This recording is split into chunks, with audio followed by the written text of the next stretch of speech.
Rodriguez, covering the property located in Lubas, Caramoan, Camarines Sur, declared for tax purposes under the name of Marciano Rodriguez, designated as lot number 4092, CAD 769D, with a total area of 712 square meters.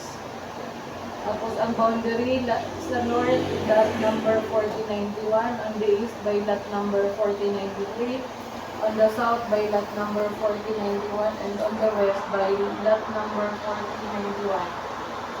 Pangalawa, Andua, to sign, execute, and register an extrajudicial settlement of the estate of Manuel A. Rodriguez, covering a parcel of land located in El Centro, Caramoan, Camarines Sur, registered under the name of my late husband, Manuel A. Rodriguez, with a total area of 571 square meters, covered by OCT number 34208, designated as lot number 10489, CAD 769D, Case 4. Inarog ko lang po itong nasa title. Tapos, to negotiate, sell, convey, and transfer the properties described above. Tapos, ma-receive siya ng payment of the above described properties and deposit it to my bank account, the details of which will be relayed to him by me. Tapos, number 5, to request, pay, and receive all the necessary documents from any government agencies needed for the execution of the above-mentioned deeds, including but not limited to the death certificates of Manuel A. Rodriguez and Marciano Rodriguez. Tapos, to represent me in any transaction with the local government unit, BIR, and other government agencies for the purpose of inquiry and payment of taxes, fees, and dues for the properties described above necessary to sell, transfer, convey to any buyer of the above described properties. Ayun po.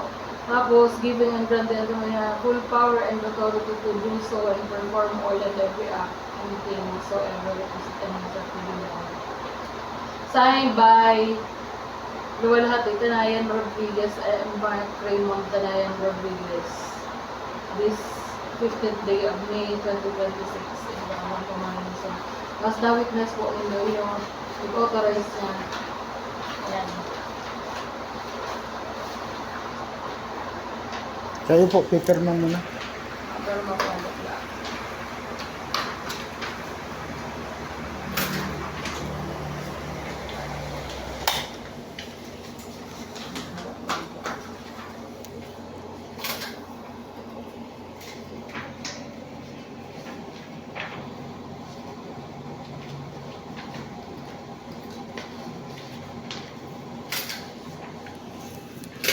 Pati po sa first page, dito sa gilid.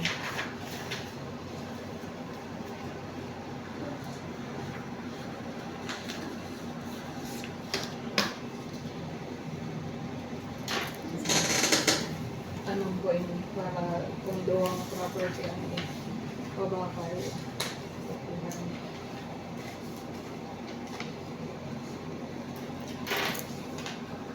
Sa second page po. Sige po, dyan na yun.